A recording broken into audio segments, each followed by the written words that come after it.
भाग्य अपना अपना। सबसे छोटी बेटी ने क्यों कहा, पिताजी मैं अपने भाग्य का खाती हूँ। यह एक मध्यवर्गीय परिवार की कहानी है जिसमें एक आदमी की 7 बेटियां थीं। उनमें से जो सबसे छोटी बेटी थी वह बेहद स्वाभिमानी व स्पष्ट वक्ता थी।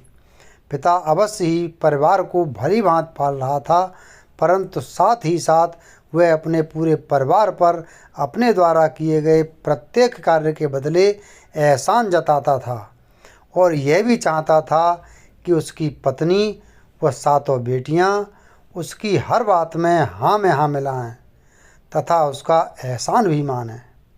परंतु उसकी नानी व सबसे छोटी बेटी वही बात कहती थी जो उन्हें उचित लगती थी।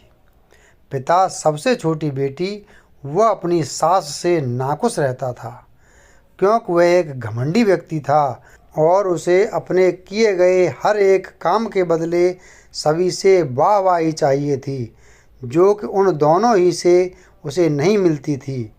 एक दिन आजमाने के लिए पिता ने एक एक कर अपनी सभी बेटियों से पूछा कि बेटी आप किसके भाग्य का खाती हो, जिसके जवाब में 6 बड़ी बेटियों ने, जो कि अपने पिता की चापलूसी किया करती थीं, ने तो कहा कि हम आपके भाग्य का खाती हैं, परंतु सबसे छोटी बेटी ने जवाब दिया कि पिताजी मेरी नानी भी यही कहती है कि हर एक व्यक्ति अपना अलग अलग भाग्य लेकर आता है और सब अपने अपने भाग्य का ही खाते हैं, इसलिए मैं तो अपने भाग्य का ही खाती हूँ। इस पर उसका पिता रुष्ट हो गया तथा मन ही मन उससे और भी चिढ़ने लगा। समय आने पर पिता ने बड़ी बड़ी 6 बेटियों का विवाह अपनी पूरी कोशिश के साथ एक से एक अच्छे घर में किया तथा सबसे छोटी बेटी के लिए जंगल जंगल घूमकर एक पागल को ढूंढकर उसके साथ विवाह रचा दिया ताकि बेटी को सबक सिखा सके। समय बीतता गया और सबसे छोटी बेटी अपने पागल पति की सेवा में लगी रहती और उसके इलाज के लिए तरह तरह के उपाय करती। वह वैद्य हकीमों के पास उसको ले जाकर उसका इलाज करवाती थी।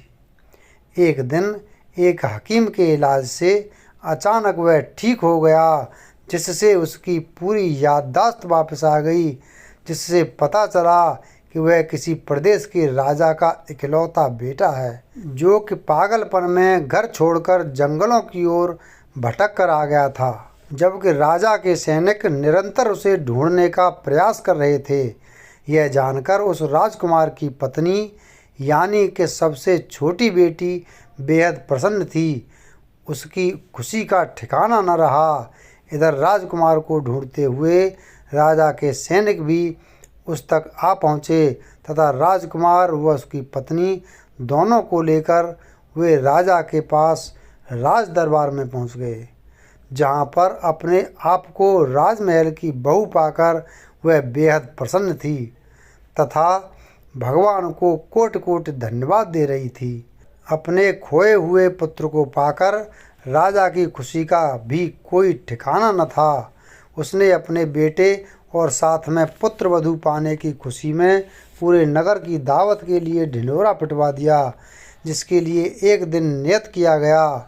उस दावत में खाना खाने के लिए वह पिता भी अपनी अन्य बेटियों के साथ राजमहल पहुंचा और जब उसने तथा उसकी बेटियों ने अपनी सबसे छोटी बेटी व बहन को वहाँ के इकलौते राजकुमार की पत्नी के रूप में पाया तो उनके आश्चर्य का ठिकाना नहीं रहा।